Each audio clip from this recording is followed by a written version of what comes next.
Assalamualaikum warahmatullahi wabarakatuh. Alhamdulillahi rabbil alamin.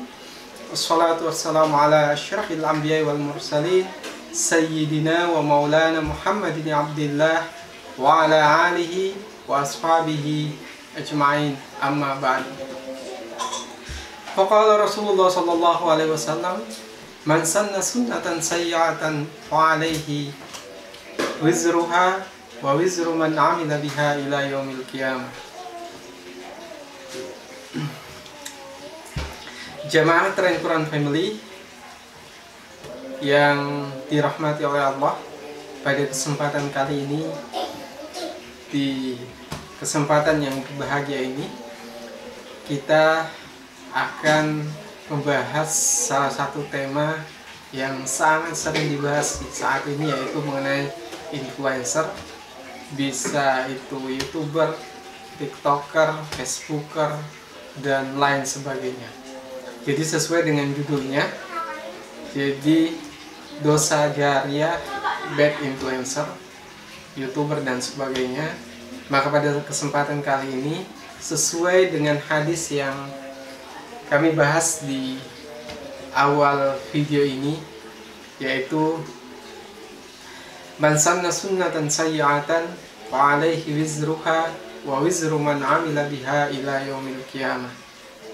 Barang siapa melakukan satu perbuatan atau mencontohkan satu perbuatan yang buruk atau yang jelek, man sanna sunnatan sayyi'atan fa alaihi wizruha wa wizru man amila biha ila yaumil qiyamah, maka baginya adalah ganjaran atas dosa yang ia lakukan, wa wizru man amila biha ila yaumil qiyamah, dan ganjaran bagi orang yang mengikuti perbuatan tersebut hingga akhir kiamat. Jadi jemaah yang sangat berbahagia, pada hadis ini memberikan kita ajaran yang sangat sederhana, bahwa kalau kau melakukan satu kesalahan, maka harus berhati-hati, jangan sampai kesalahan baru yang kamu buat itu ditiru oleh banyak orang dan itu dilakukan hingga akhir kiamat, karena itu akan menjadi dosa jariah bagi siapa yang melakukan di awal. Jadi siapa yang mencontohkan pada saat pertama kali, maka dia akan mendapat dosa jariah hingga perbuatan itu dihentikan oleh orang lain. Tapi bila tidak, maka selama itu pula dia akan mendapat dosa jariah tersebut. Nah teman-teman, contoh sederhana, akhir-akhir ini Atta Halilintar mendapat kecaman dari salah satu ulama atau ustadz dari kalangan Nahdlatul Ulama atau NU, di mana Atta Halilintar disebut sebagai bad influencer atau influencer buruk.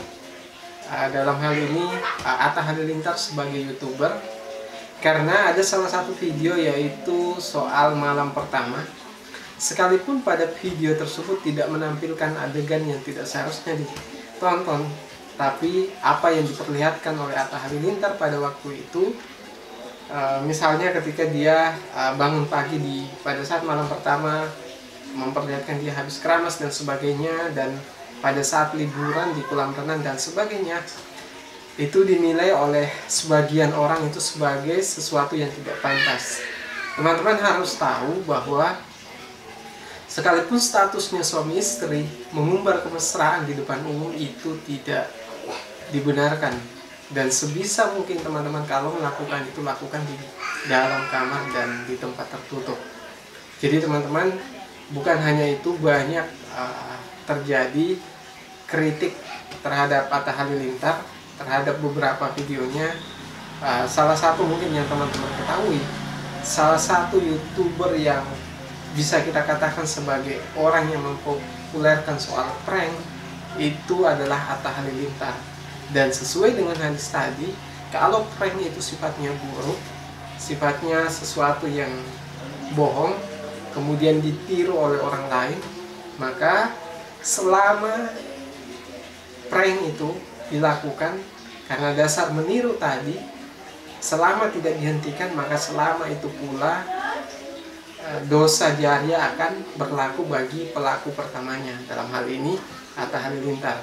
Jadi teman-teman, mohon maaf saya menyebut nama, tapi ini berdasar dari salah satu postingan di media sosial dan di situs media online yang menyebut bahwa Atta Halilintar adalah salah satu bad influencer, jadi influencer buruk yang mengajarkan hal-hal yang tidak baik kepada generasi ini. Tapi di satu sisi juga saya harus melihat sisi positifnya, bahwa tidak semua konten yang di-share oleh Atta Halilintar itu sesuatu yang buruk. Terkadang dia misalnya bagi-bagi rezeki dan lain sebagainya yang sifatnya positif, itu menurut saya itu masih dalam tataran wajar dan bisa jadi juga akan menjadi amal jariah baginya bila youtuber-youtuber lain itu meniru apa yang dia lakukan. Contoh lain juga misalnya Baim Wong atau Baim Paula, banyak videonya yang bentuknya adalah video sedekah kepada orang lain, orang yang tidak mampu, dan saya pribadi suatu hari channel ini pun akan saya buat seperti itu. Jadi kalau misalnya karena dasar itu terinspirasi misalnya dari Baim Wong, kemudian saya membuat video yang serupa yang nilainya positif, maka itu akan menjadi amal jariah bagi orang yang saya tiru tersebut. Jadi teman-teman, kembali ke hadis tadi bahwa man sanna sunnatan sayyi'atan alaihi wizruha wa wizru man amila biha ila yaumil qiyamah. Barang siapa yang mencontohkan sesuatu yang tidak baik kemudian ditiru oleh orang lain, maka baginya adalah dosa jariah hingga hari kiamat selama dosa itu tidak dihentikan. Begitupun sebaliknya, barang siapa yang melakukan suatu kebaikan, misalnya membuat video, mengupload video yang nilainya positif dan ditiru oleh banyak orang, maka selama perbuatannya itu ditiru berapapun orangnya, maka itu akan dilipat gandakan pahalanya bagi pelaku pertama yang mencontohkan perbuatan baik tersebut. Jadi di kesempatan ini teman-teman, saya mengajak kepada teman-teman Tren Quran Family dan semua yang baru berkunjung di sini, boleh upload video, boleh upload gambar, tapi dengan syarat ada protokol yang ditetapkan, yang diatur dalam ajaran Islam. Jangan sampai itu nilainya negatif dan ditiru oleh banyak orang. Mungkin itu yang bisa saya sampaikan. Sekian dari saya. Assalamualaikum warahmatullahi wabarakatuh.